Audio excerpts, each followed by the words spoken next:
No. Muy bien, ahora sí. Bienvenidos a todos, feliz sábado. Estamos aquí reunidos una vez más para poder estudiar la palabra de Dios, específicamente algo que tiene que ver con la continuación del tema que ya estábamos estudiando.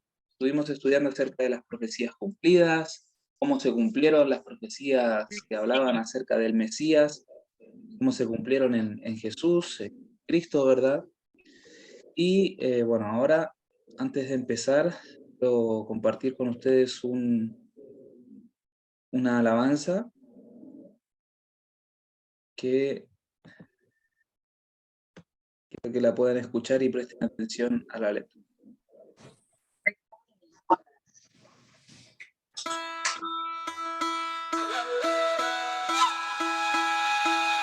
Nuestros padres antes de salir de Egipto en la Pascua, con sangre del Cordero Redentor los hisopos remojaban y pintaron el dintel de la puerta de entrada y reunieron toda su familia con puertas bien cerradas, y el ángel de la muerte no entró.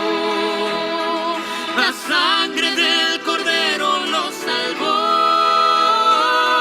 La sangre del Cordero de la muerte nos salvó.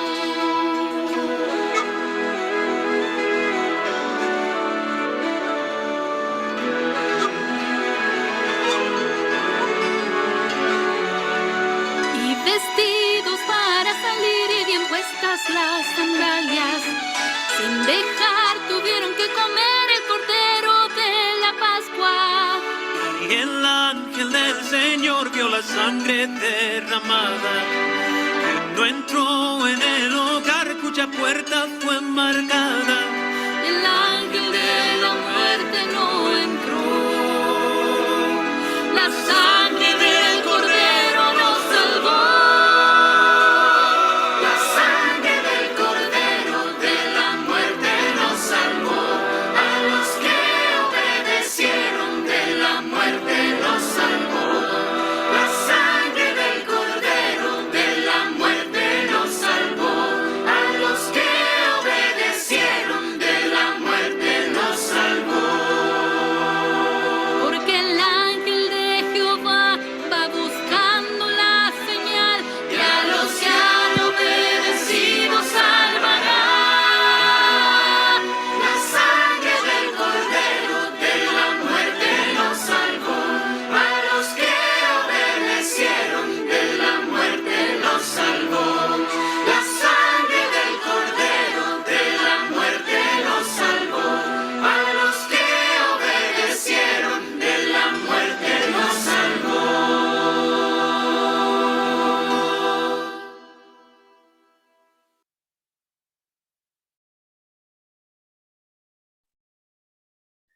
Bueno, muy bien. Justamente eso está muy ligado a lo que vamos a estudiar el día de hoy, pero antes de continuar vamos a hacerlo con una oración, ¿ok? Así que inclinemos el rostro para orar, amigos. Padre Santo que estás en el cielo, santificado sea tu nombre, Señor. En el nombre de Jesús estamos delante de tu presencia, invocándote, Señor, para que tú puedas hacer descender tu Espíritu sobre nosotros. Necesitamos de ti, Señor, necesitamos de tu Santo Espíritu para poder comprender las verdades que tú quieres declarar a nuestro corazón. Señor, ayúdanos en esta reunión y dirígenos en todo momento. Esto te lo agradecemos, Señor, y te lo pedimos, juntamente con el perdón de cada uno de nuestros pecados. Amén.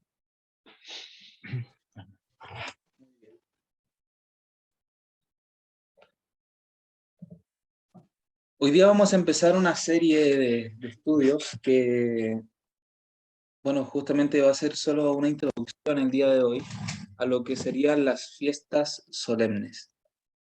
Y vamos a hacer un breve repaso sobre lo que son las fiestas al principio y algunos detalles que son importantes al considerar desde el punto de vista de la cultura judía. Porque no sacamos nada con leer la Biblia y leer, mira, la fiesta de Pascua, la fiesta de esto y de esto otro, si nosotros no consideramos en realidad qué significado tenía eso para ellos, cuál era el simbolismo que tiene también para ellos y para nosotros en el día de hoy, y las verdades que hay detrás de todo eso. O sea, ¿por qué Dios permitió que esto sucediera de esta manera? ¿Por qué Él ordenó este tipo de fiestas como recordatorios de qué? ¿Por qué es que funciona de esa manera? ¿Y para qué? ¿Cuál era el objetivo final? Todas estas interrogantes vamos a tratar de irlas respondiendo a medida que vayamos avanzando en estos estudios. Hoy día vamos a centrarnos en la introducción a lo que sería la fiesta de la Pascua y de los panes sin levadura, solo estas dos fiestas. Sería solo la introducción a estas dos fiestas. Ya vamos a ir profundizando un poco más en algunos detalles. Tal vez nos va a tomar bastante tiempo, pero es importante que podamos entender esto en profundidad para poder comprender el objetivo final de todo esto, para poder comprender también que, bueno, sabemos que el Evangelio nos ha sido entregado porque Dios quiere nuestra salvación, quiere nuestra redención. Él nos redimió con la sangre del Cordero, como decía la alabanza, ¿verdad? La sangre de Cristo es la que nos lava de nuestros pecados, nos limpia, nos regenera, regenera también nuestro espíritu y nos brinda el Espíritu Santo para que podamos tener una vida conforme a la voluntad de Dios.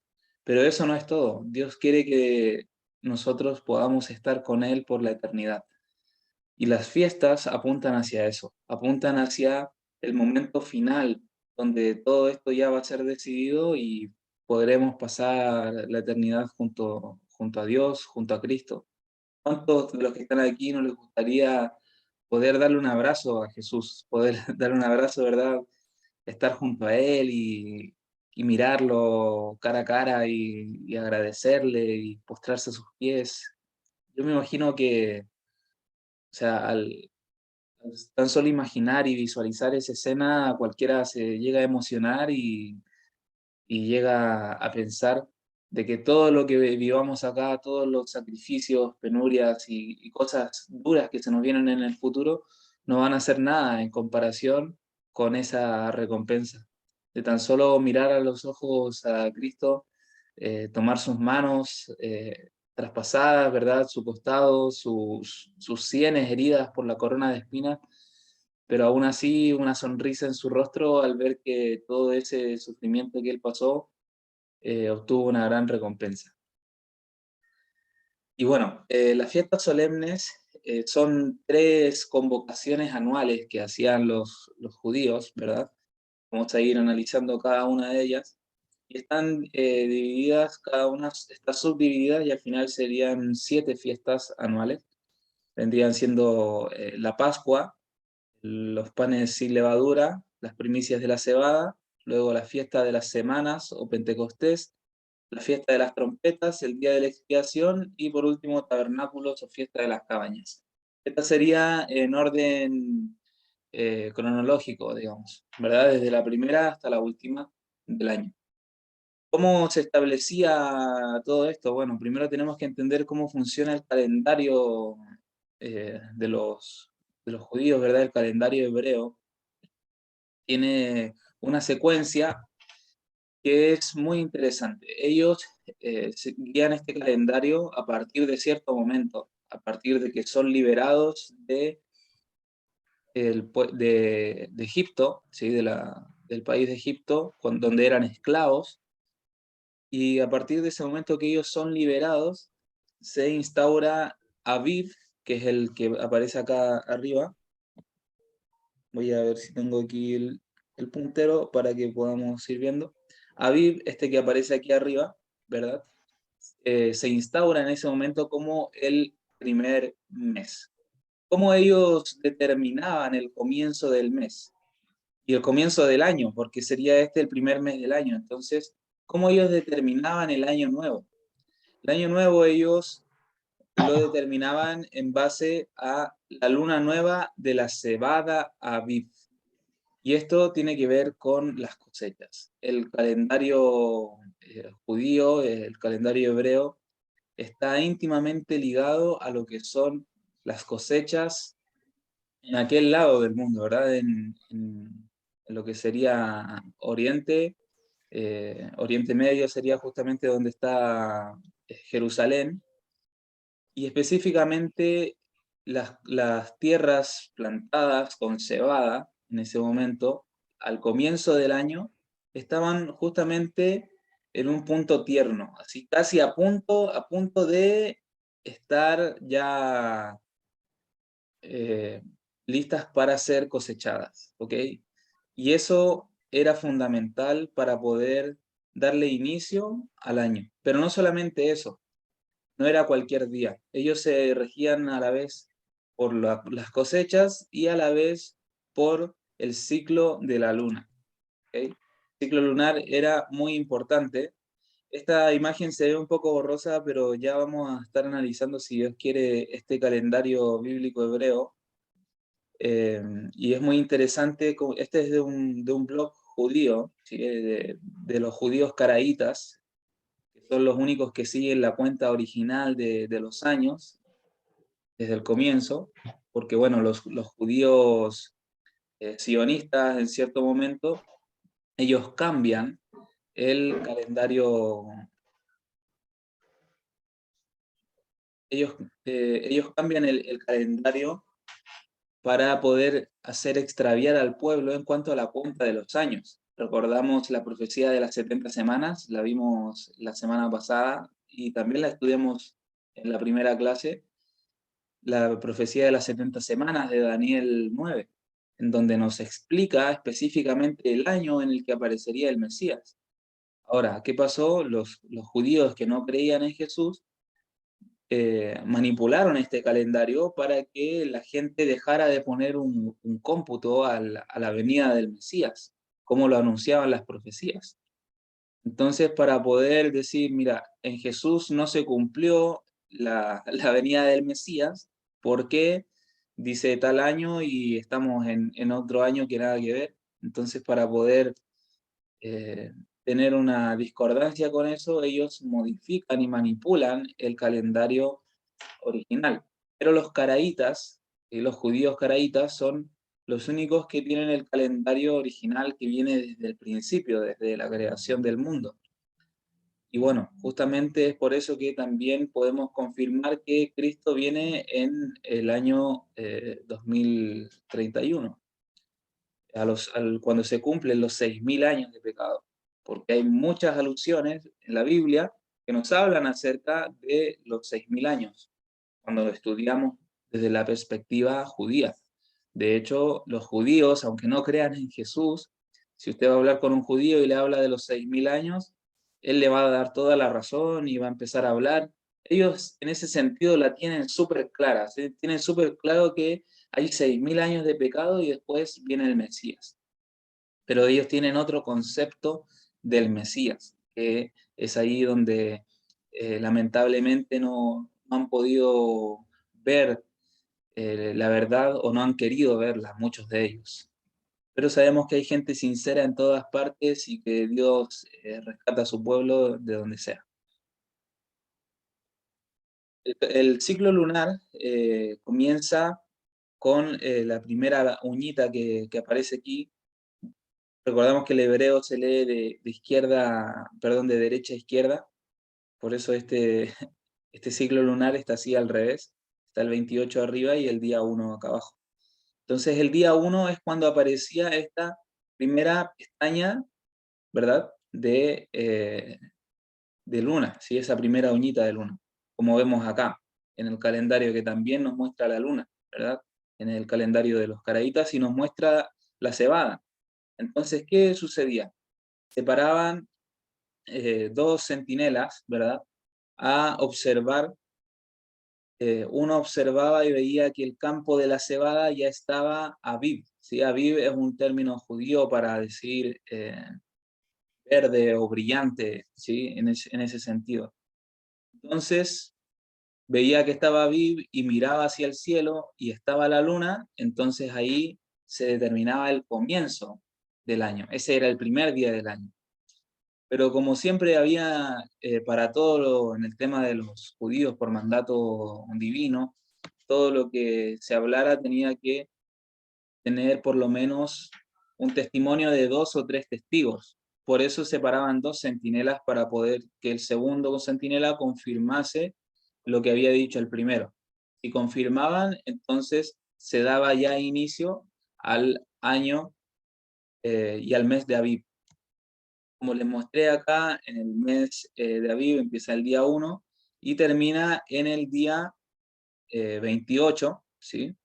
Y a partir del día 28 es donde ya ustedes, si se dan cuenta, la luna está desapareciendo, ¿verdad? Ya desaparece y en el día 29 ya no hay luna.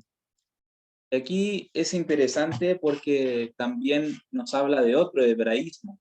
Y los hebraísmos son modismos que tienen los hebreos, es como decir un chilenismo. En Chile se dice así, ¿verdad? Son términos o frases que solamente se utilizan allá, según la cultura que hay en cada país. Tiene diferentes frases que si yo la digo en otro país no me van a entender. Lo mismo los hebreos tienen una frase que es el día y hora nadie sabe. Y por eso es que Jesús la utilizó para poder hablar acerca de su segunda venida.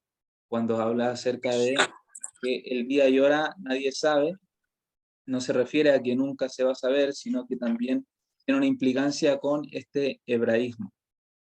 ¿Qué tiene que ver este hebraísmo? Bueno, cuando llega el día 28 del mes, nosotros hoy día tenemos los meses entre 30 a 31 días, ¿verdad? Como ellos se regían por las fases de la luna, habían entre 24 a 48 horas en las cuales el tramo de la luna no era visible. La luna no se veía, por lo tanto, no se sabía cuándo iba a ser el primer día del siguiente mes. Y es por eso que debían esperar que apareciera la primera pestaña de la luna, la primera uñita, ¿verdad? Y ahí recién se determinaba que comenzaba el mes. Por lo tanto, ahora si yo le pregunto, ¿qué día va a caer el 15 de diciembre? A cualquiera de ustedes. Y ustedes van al calendario, ¿verdad? El calendario gregoriano que tenemos tradicionalmente, buscamos y, mira, el 15 de diciembre va a caer día miércoles, por dar un ejemplo. Ahora, los judíos, ellos no podían hacer este ejercicio de determinar qué día iba a caer. Por ejemplo, acá tenemos el calendario. El calendario, por ejemplo, en el mes de Tishri, habían otras fiestas, ¿verdad? Que sería la fiesta de las trompetas, el 1, el 10 el día de la expiación, y desde el 15 al 22, la fiesta de tabernáculos. Entonces, yo podría preguntarle, ¿qué día va a caer el 15 de Tishri? Pero estamos en el mes de Abib. Estamos en el 5 de Abib, y yo le pregunto a un judío, ¿qué día va a caer el 15 de Tishri? Y él me va a decir, nadie sabe el día ni la hora. ¿Por qué? Porque tiene que esperar que pase Aviv, que pasen esos días de incertidumbre hasta que llegue la luna nueva, después pasan 28 días más, otros días de incertidumbre que no se sabe si son 24 o 48 horas, es muy relativo. Entonces así con cada mes, ¿sí? Ellos vivían el mes a mes, iban viviendo el mes a mes, y ahí recién se iban determinando las fechas en cuanto a lo que serían las fiestas. ¿Sí? Tenemos una fiesta en el mes de Aviv, una fiesta en el mes de Sivan, una fiesta en el mes de Tishrei. ¿Okay? Entonces, determinando esto, nosotros podemos llegar a comprender en sí cómo es que funciona el calendario hebreo y en relación a las fiestas. Por eso que nadie sabe el día ni la hora. Vamos a ir viendo a lo largo de este estudio la analogía que hay, el paralelismo que hay entre la fiesta de Pascua, que se celebraba en el mes de Aviv, que era a partir del 14, donde se asesinaba el cordero, y a partir de allí venían 7 días de panes sin levadura, y en el día 16 empezaba la fiesta de las primicias, ¿sí? Se cosechaban las primicias y se llevaban delante de Dios, y a partir de acá se contaban luego 50 días, hasta el día de Pentecostés, ¿sí? Que era la fiesta de las semanas, luego, en el mes de Sivan. Y luego, bueno, esto vemos que la Pascua se cumplió en Cristo y eso es lo que vamos a ir mirando también.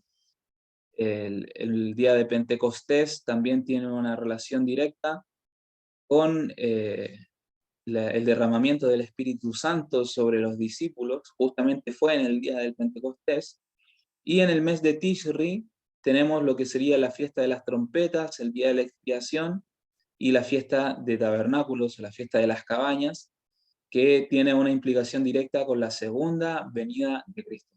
Por lo tanto, si usted me pregunta cuándo va a ser la fiesta de las cabañas en el año 2031, yo le digo el día y la hora nadie lo sabe porque, bueno, no se puede determinar.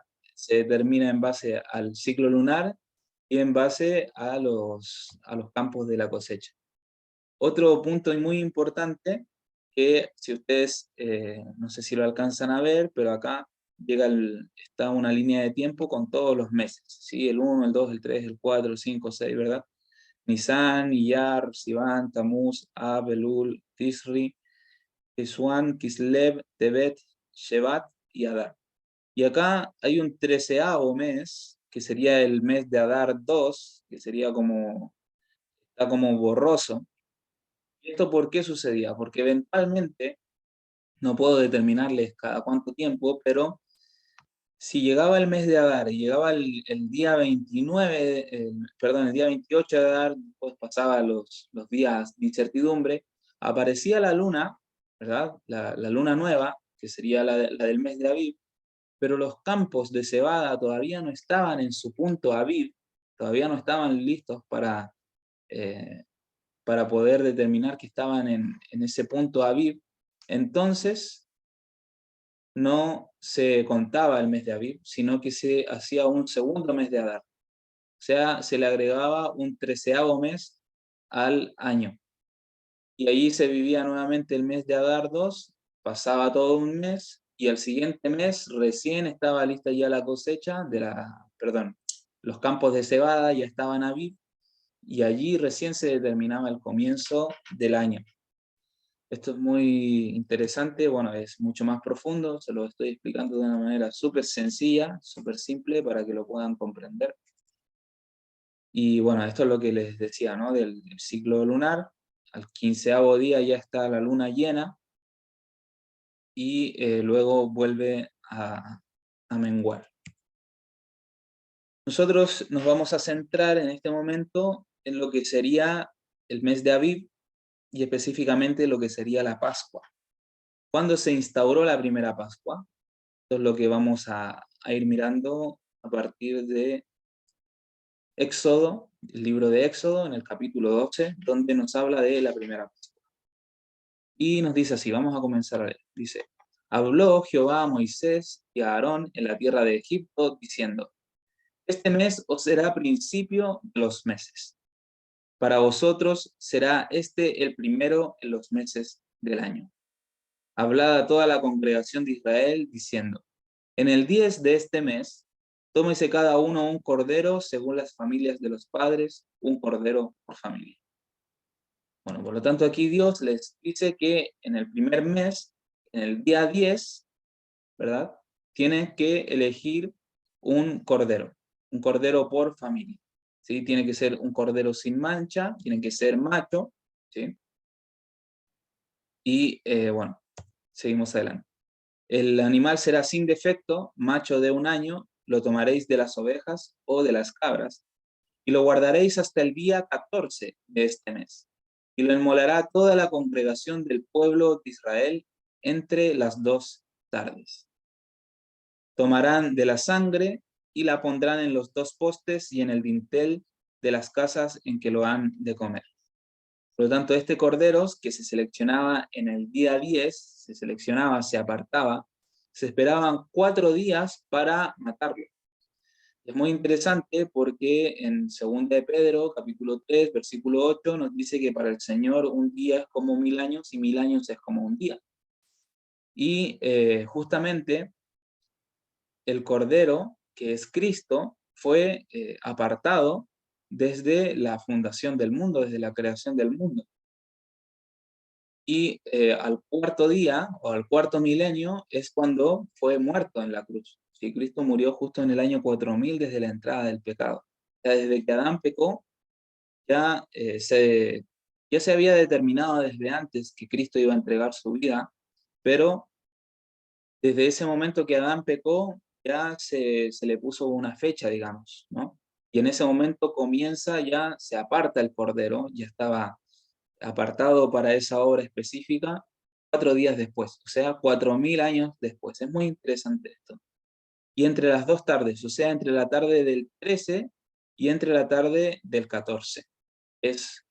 Sabemos que los días, mm, en cuanto a lo que sería la palabra de Dios, y para Dios los días van de puesta de sol a puesta de sol. Por eso, cuando nosotros hablamos de guardar el sábado como nuestro día de reposo, lo hacemos desde que se pone el sol en el día viernes hasta que se pone el sol en el día sábado. Muy bien, y aquí nos habla acerca de la sangre, la pondrán en los postes y en el dintel de las casas. Y es muy interesante que si nosotros pintamos una puerta, hacemos el símbolo de la letra Tab. ¿Sí? La letra Tab es una letra del alfabeto hebreo, que sería esta la, la escritura, pero también tiene un simbolismo, y son palos cruzados. Es muy interesante porque nos está mostrando una cruz. O sea, literalmente, esto ya existía desde antes que Cristo fuera crucificado. Esta era la pictografía. Este fue el primer modelo de escritura que tuvieron ellos. A partir de allí se fue avanzando hasta llegar a este símbolo. Pero ya desde ese momento nos está mostrando que estos palos cruzados serían una señal, una marca y un monumento. O sea que la sangre, ¿verdad? La sangre del cordero en el dintel y en la puerta, que representa la tab, que representa la cruz, por lo tanto la sangre, la cruz, sería una señal, sería una marca, sería un monumento. Muy interesante, ¿verdad? Si nosotros analizamos la palabra sangre, empezamos acá abajo, ¿sí? El 1818 del Strong, del diccionario Strong, y la palabra en hebreo es dam, ¿sí? La palabra para decir sangre es dam, y es sangre como lo que cuando se derrama a causa de muerte, de hombre o animal, y tanto sangre de hombre o de animales, se utiliza la misma palabra. Por analogía, jugo de uva. Y aquí quiero detenerme un segundo. Retengan esto, jugo de uva, porque después vamos a ver una figura muy especial acerca de lo que sería el jugo de uva. Y también nos dice derramamiento de sangre, gotas de sangre. Si nosotros recordamos los estudios pasados que tuvimos, cuando hicimos un breve repaso sobre el santuario, el tabernáculo, se derramaba la sangre del cordero sobre el propiciatorio, ¿verdad? Recuerdan, sobre el arca del pacto. ¿Sí? Y la sangre de Jesús, sabemos que a través de su llaga, a través de su costado, fue derramada también, dice derramamiento de sangre.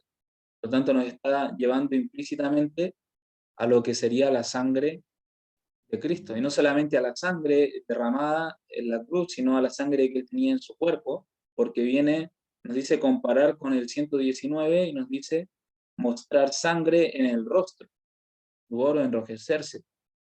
Esto tiene que ver tanto con avergonzarse, ¿sí? Sabemos que Cristo fue avergonzado porque fue colgado en una cruz completamente desnudo y ensangrentado, azotado, y además también en su rostro y en todo su cuerpo ya él estaba mostrando la sangre, él estaba totalmente rojo. También viene del 18 a 26, como nos dice acá, así que la raíz primaria es esta, y nos dice ser mudo, por implicación quedarse azorado, detenerse, también perecer. Y aquí nos está describiendo otras 3 características de lo que hizo Jesús, como el cordero que derramó la sangre.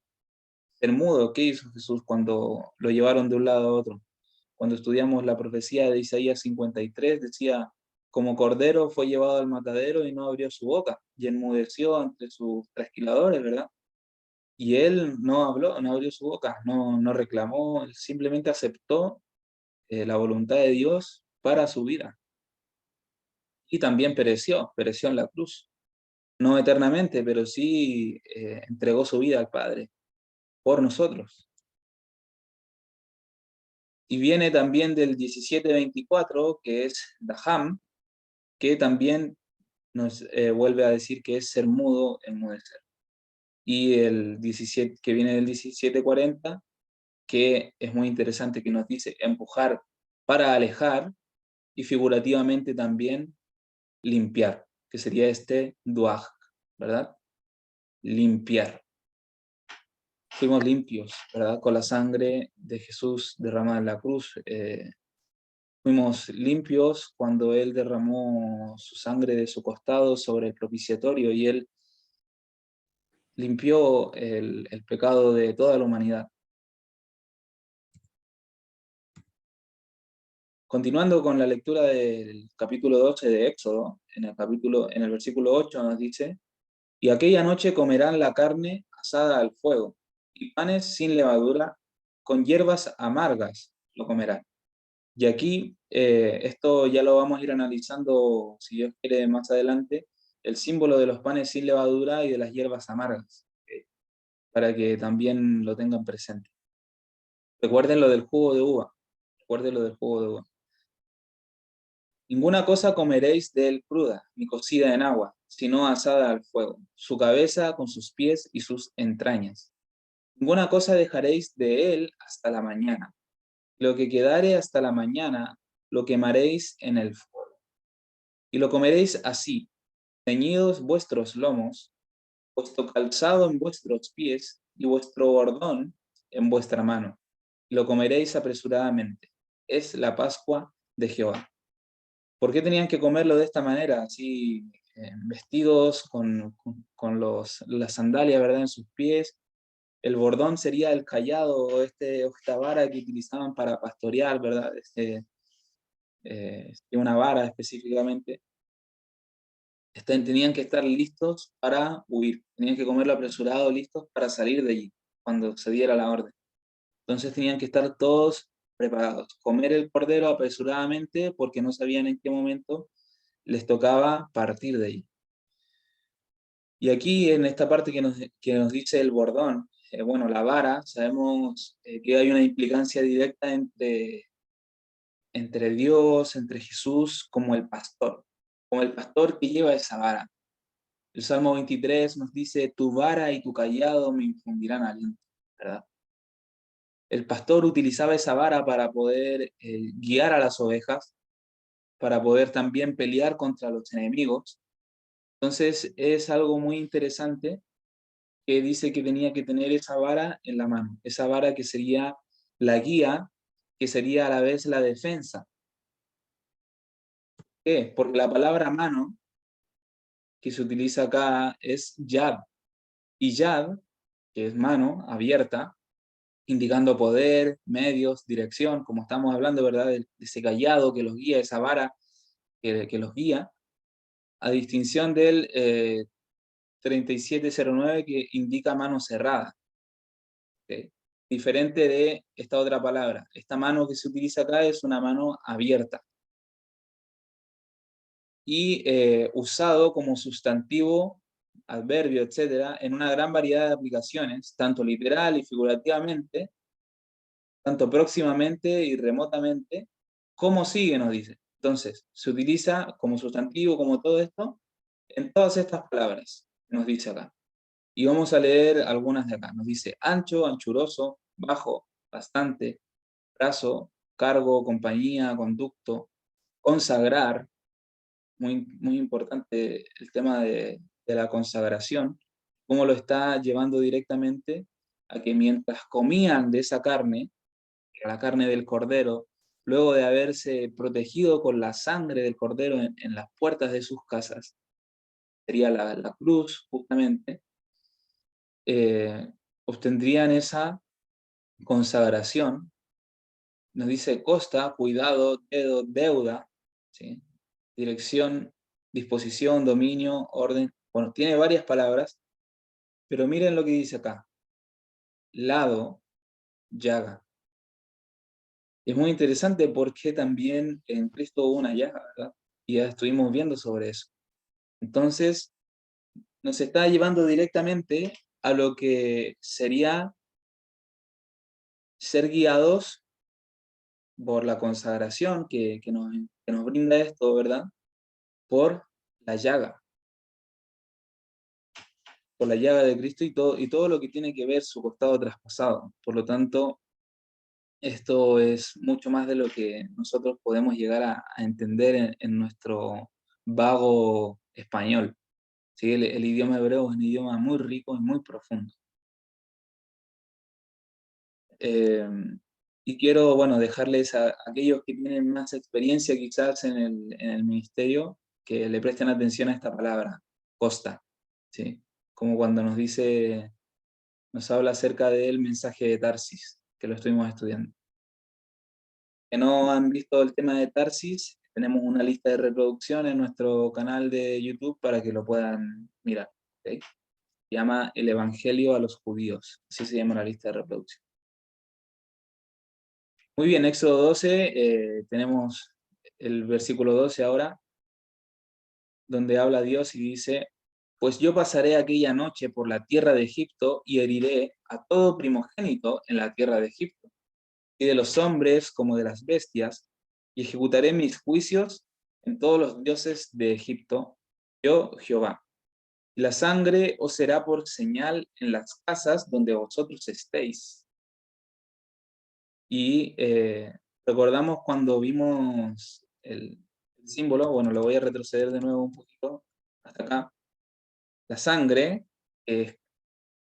ilustra la letra Tav, que a su vez esta letra es ilustrada por los palos cruzados, que sería una cruz, y su significado como letra, porque las letras también tienen significado, es señal. Y aquí en el versículo 13, perdón, nos está diciendo la sangre os será por señal. O sea, lo está diciendo aquí mismo, no es algo que me inventé yo para poder cuadrar y calzar todo esto. Está diciendo aquí, en las casas donde vosotros estéis, y veré la sangre y pasaré de vosotros, y no habrá en vosotros plaga de mortandad cuando hiera la tierra de Egipto. Básicamente, esta es la última plaga que cae sobre Egipto, la plaga de la muerte de los primogénitos, y justamente la protección para el pueblo de Israel, para el pueblo de Israel en ese momento donde estaban en Egipto, era pintar el dintel y los postes con la sangre del cordero. Sería la señal. Sería una señal para el ángel destructor que pasaría por allí y pasaría por alto aquellas casas que tuvieran esta señal. Y este día os será en memoria y lo celebraréis como fiesta solemne para Jehová. Durante vuestras generaciones, por estatuto perpetuo, lo celebraréis. Luego nos habla de los panes sin levadura. Nos dice, 7 días comeréis panes sin levadura y así el primer día haréis que no haya levadura en vuestras casas. Porque cualquiera que comiere leudado desde el primer día hasta el 7º será cortado de Israel. Y aquí quiero hacer una pausa porque me gustaría que pudiésemos entender algo. Esta fiesta se celebraba todos los años y en el tiempo de Jesús también se celebró y Jesús incluso la celebró hasta el último día, cuando le tocó, bueno, previamente su crucifixión. Y aquí es algo muy importante porque ellos también bebían jugo de uva, ¿sí?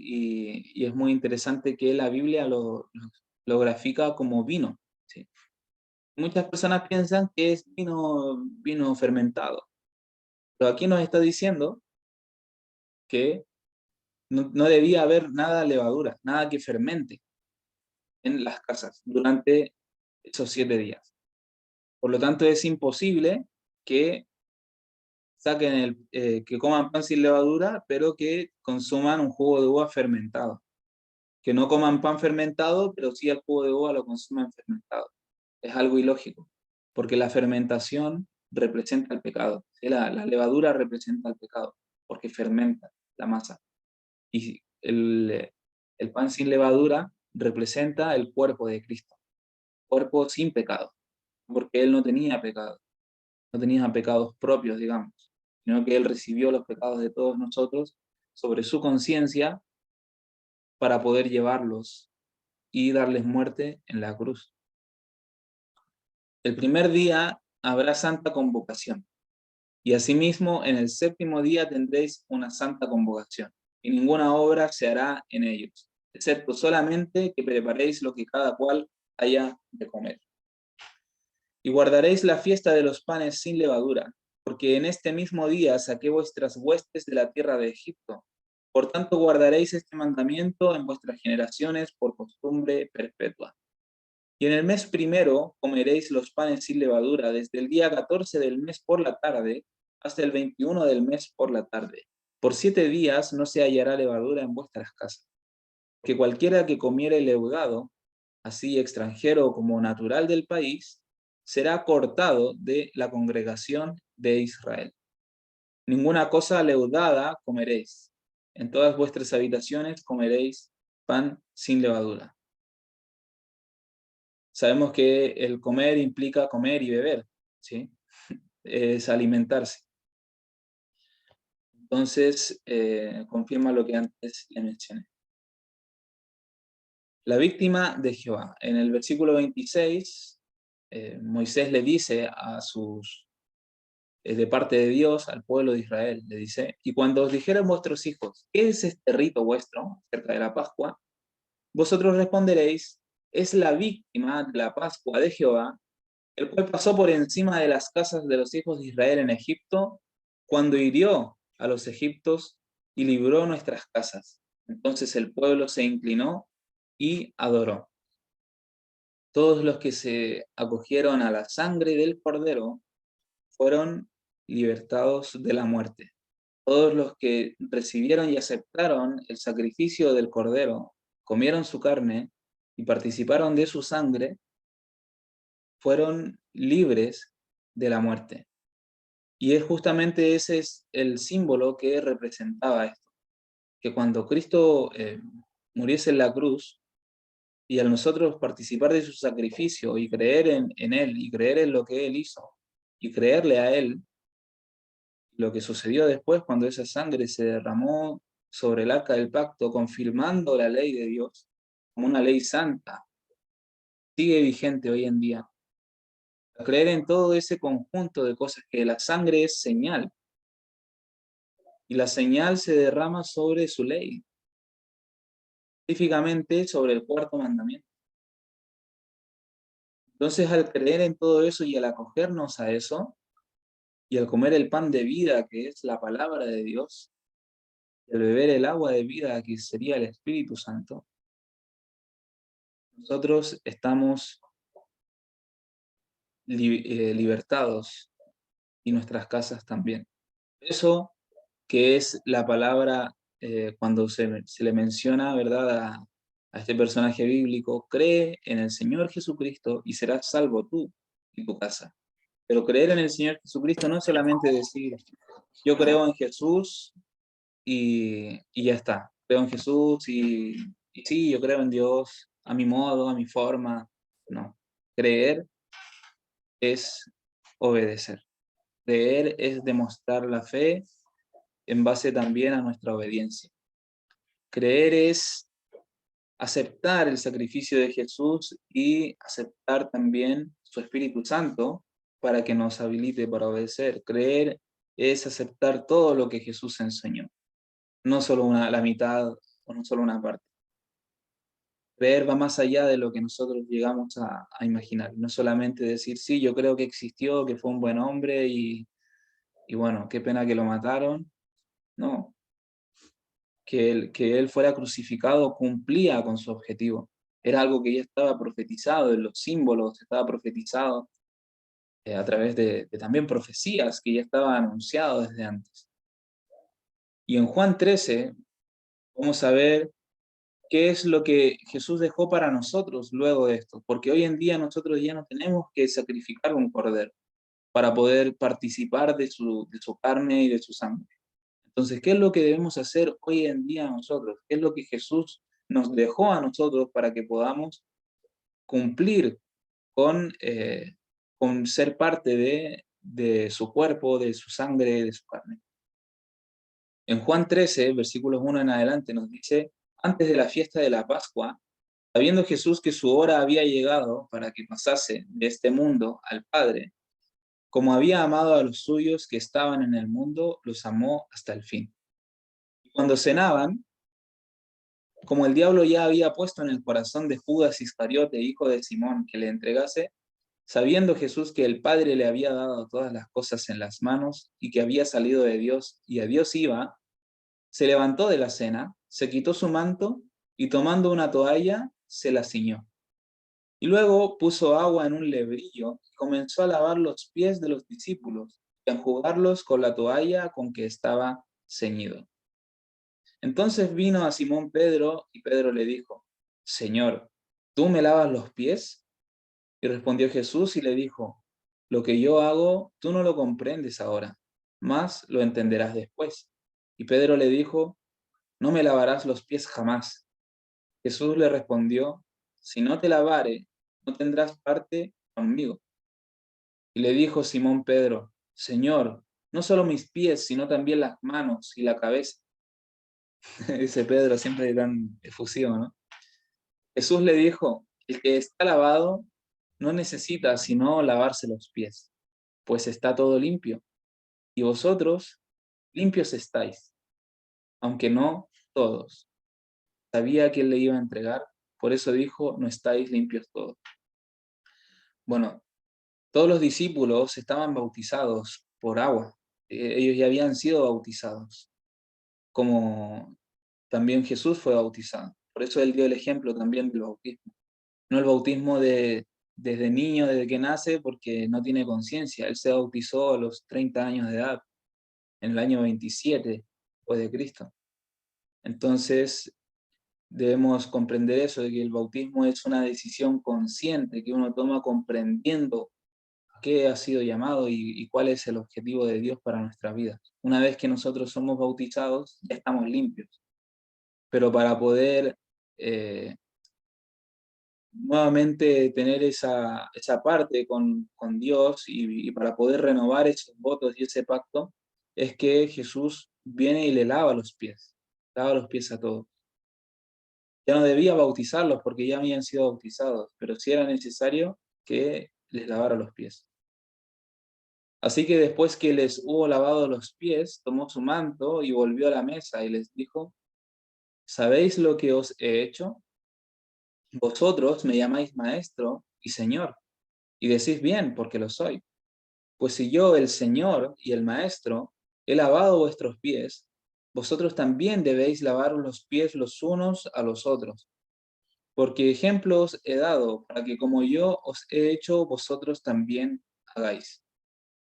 Y aquí el Señor estaba enseñando una lección de humildad, porque si Él siendo Dios, humilló para poder lavar los pies de los demás, entonces les dio el ejemplo de que no había ninguno que era mayor ni menor. Porque justamente en esa cena fue donde se dio nuevamente esa discusión de quién sería el mayor. Y al ver todo esto, Jesús se levanta y les lava los pies para demostrarles de que el que quiera ser el mayor tiene que hacerse siervo de todos. Y de cierto os digo, el siervo no es mayor que su Señor, ni el enviado es mayor que el que le envió.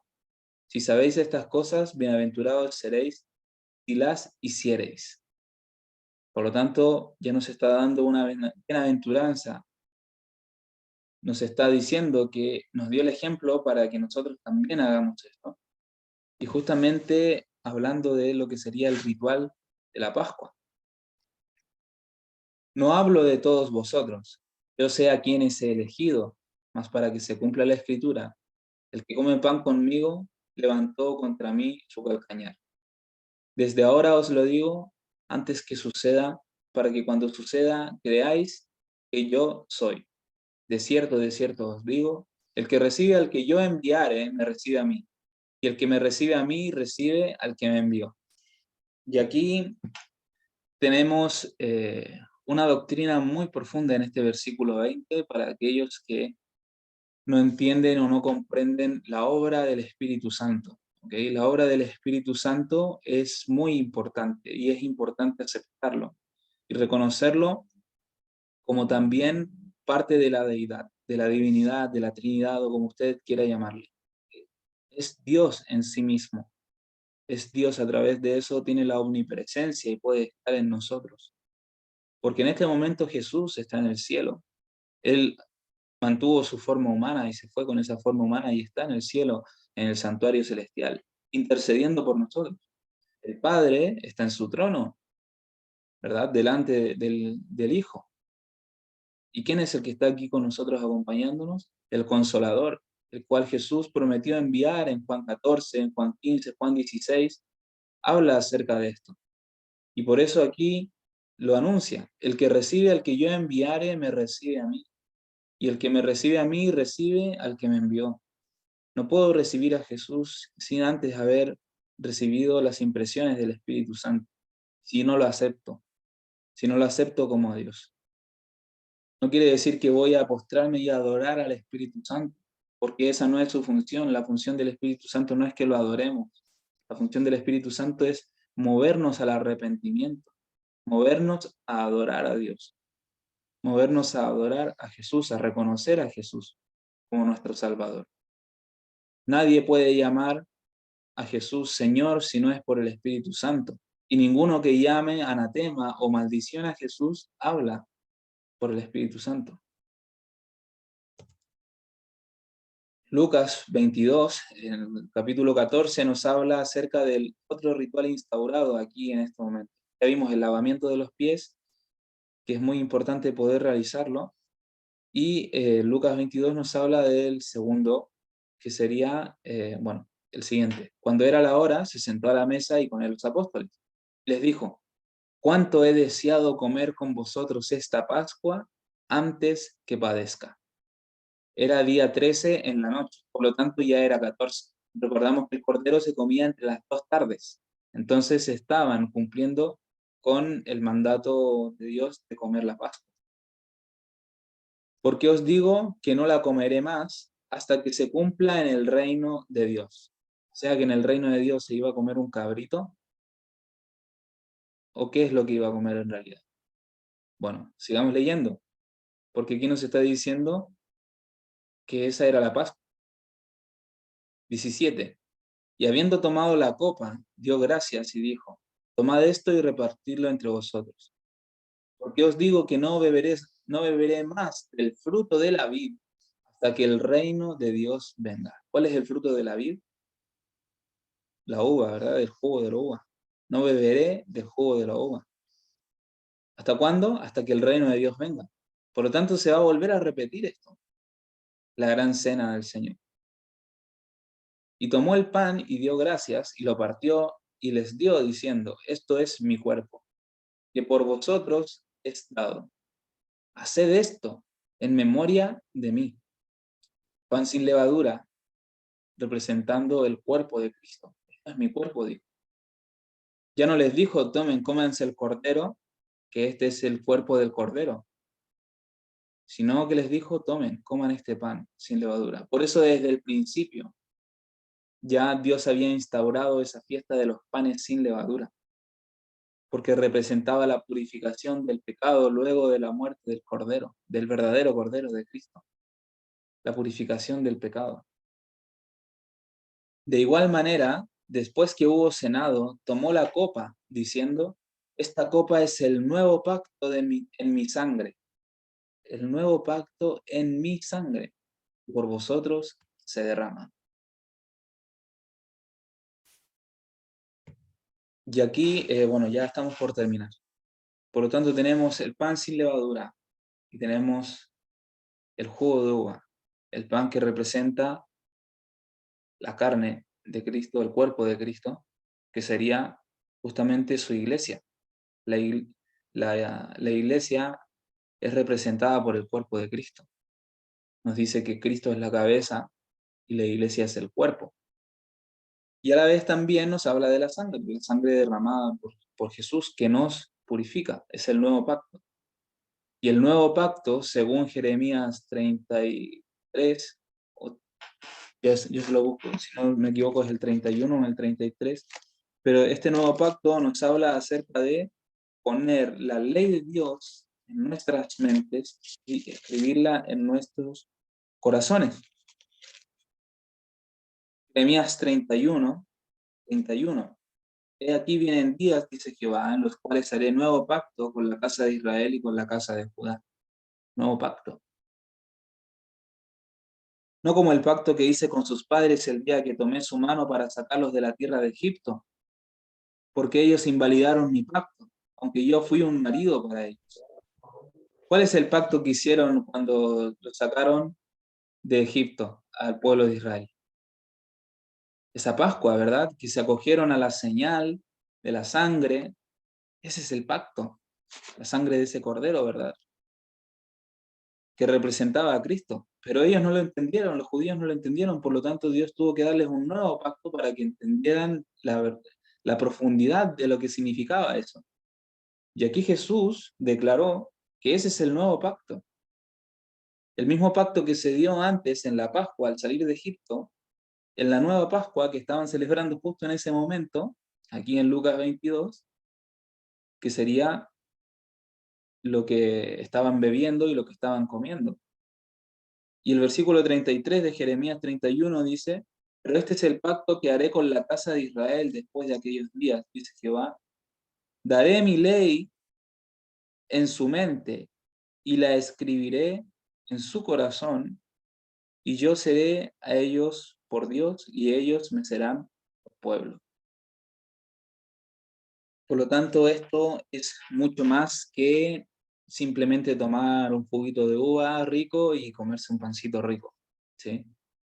Esto simboliza algo mucho más profundo. Simboliza el aceptar la sangre de Cristo que nos purifica, como el Espíritu Santo, la cual hace que nuestras mentes sean impresionadas por la ley de Dios, que nuestro corazón esté siempre pensando en la ley de Dios.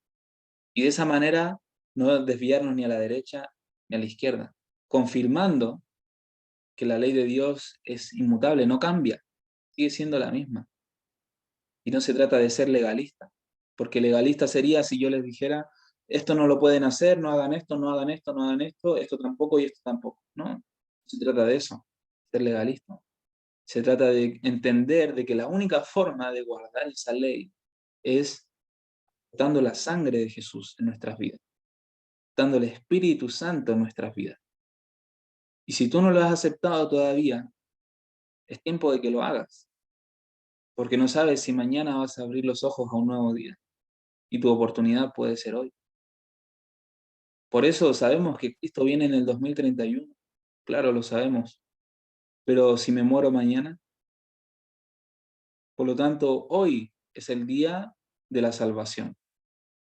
Y hoy es cuando tenemos que aceptarla y empezar a caminar en ella, empezar a caminar en obediencia a Dios. No por obligación, no por ser legalista, sino porque amamos de verdad a Dios y queremos estar con Él. Quiero estar con Cristo y disfrutar de esta cena con Él, compartir del jugo de la vid, pero en la tierra nueva. Y la semana que viene vamos a ver algo muy bonito en cuanto a lo que sería el jugo de uva y las bodas que serían en la tierra nueva, para que puedan empezar a espaciarse más en estos pensamientos y darnos cuenta. Vienen cosas duras, las vienen. Vienen persecuciones, tribulaciones, van a haber mártires, sí, todo eso sí. Pero Cristo va a estar acompañándonos siempre. Y nos va a resucitar a los que muramos y nos va a llevar con Él a los que vivamos a poder estar en la eternidad con Él. Y ya por último, sería Juan 6, otra confirmación de las mismas palabras de Jesús, donde Jesús les dijo, de cierto os digo, si no coméis la carne del Hijo del Hombre y bebéis su sangre, no tenéis vida en vosotros. El que come mi carne y bebe mi sangre tiene vida eterna, y yo le resucitaré en el día postrero. Porque mi carne es verdadera comida y mi sangre es verdadera bebida.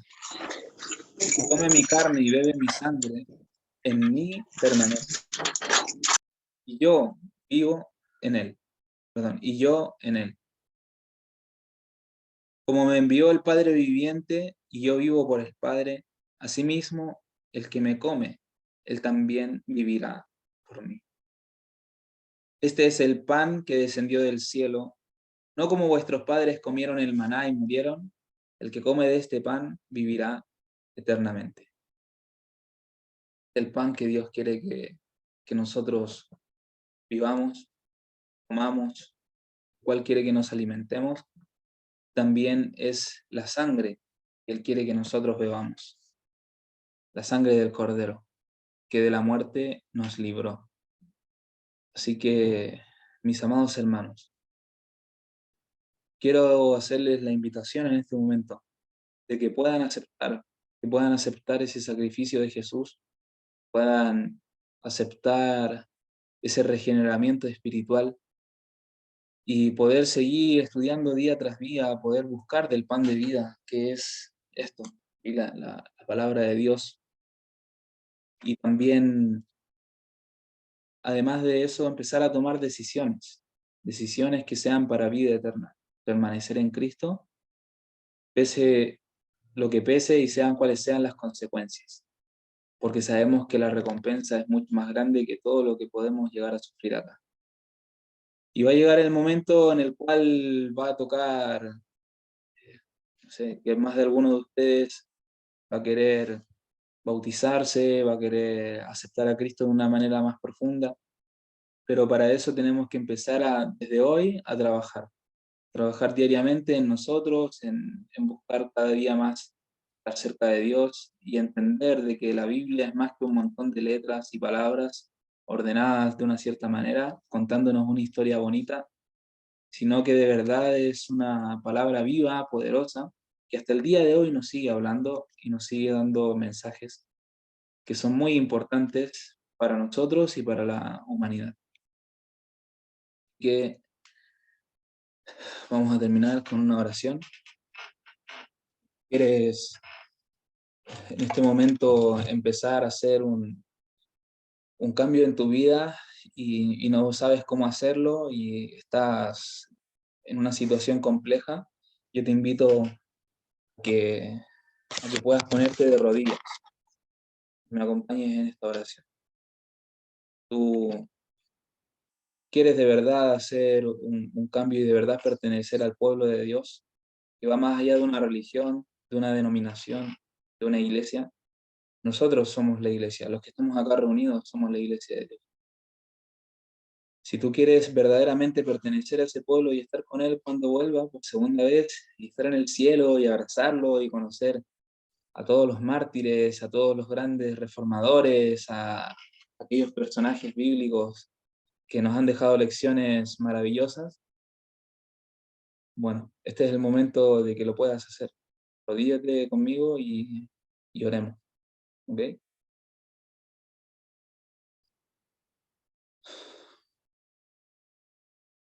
Padre Santo que estás en el cielo, santificado sea tu gran nombre, Señor. Padre, estamos postrados delante de ti, rogándote que tú puedas interceder por nosotros, Señor, en el nombre de Jesús.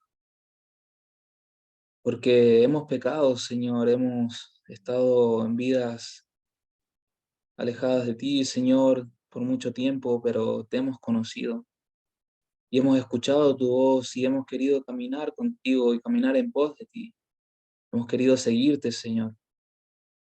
Queremos ser parte de ti, queremos participar de tu sangre, Señor, de tu carne, para poder tener vida eterna. No tenemos vida en nosotros, pero tú nos puedes entregar esa vida, Señor. Por favor, transforma nuestros corazones, danos ese nuevo corazón. Haznos parte de ese nuevo pacto para poder tener tu ley en nuestras mentes, Señor, y tenerla escrita en nuestros corazones, para no desviarnos ni a la derecha ni a la izquierda, porque sabemos que queda poco tiempo y las cosas cada vez se van a poner peor, pero nosotros queremos permanecer firmes junto a ti. Padre, escucha la oración de cada uno de mis amigos, de mis hermanos aquí presentes. Tú conoces sus vidas, conoces sus corazones, sabes lo que han sufrido, lo que han vivido, lo que han llorado. Tú has estado junto a ellos en todos y cada uno de sus momentos más difíciles. Y ahora, Señor, estamos aquí, humillados delante de ti, reconociéndote como nuestro Dios, como nuestro Creador. Por favor, te rogamos que tú puedas hacer una transformación real, una transformación permanente y que dé muchos frutos, Señor, para tu gloria. Gracias te damos, Señor, por darnos estas oportunidades de acercarnos a ti. En el nombre de Jesús te pedimos todo esto, nuestro único Salvador. Amén. Amén.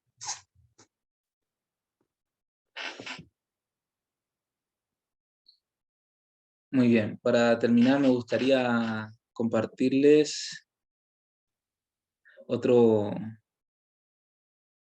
otro corito, otro himno sería.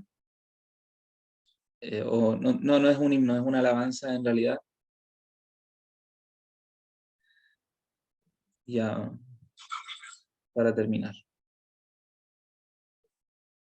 A ver, vamos a darnos este anuncio.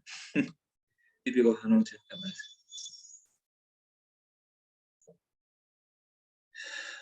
Muy bien.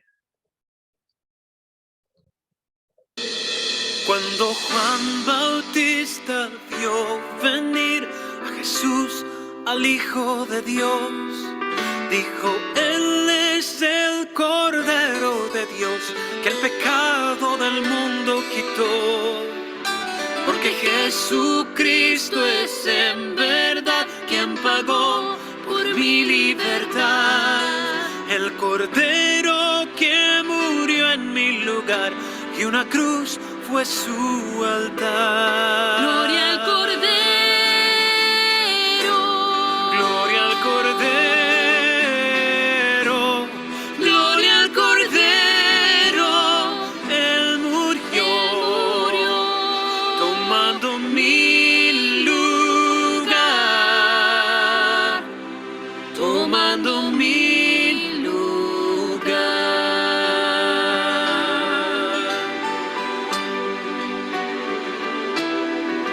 Dime quién te salvará. Dime quién te salvará. ¿Qué ofrenda llevarás? Dime qué ofrenda tú 1000 llevarás. becerros nunca alcanzarán a pagar por tu maldad.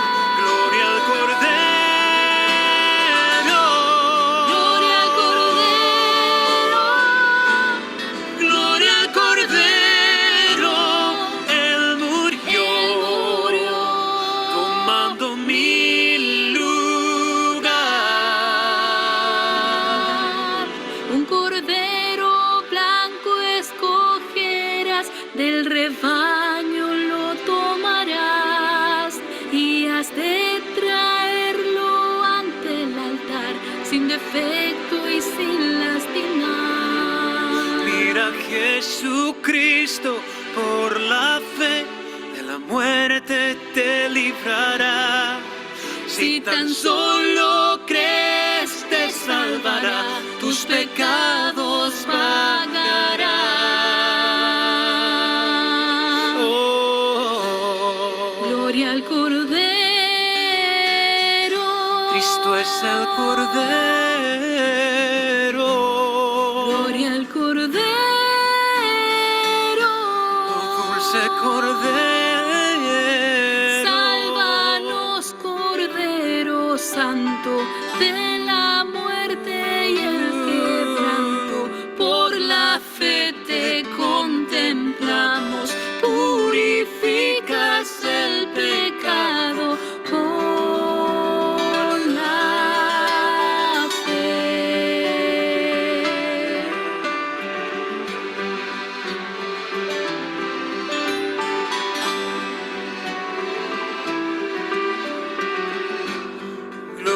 Cordero.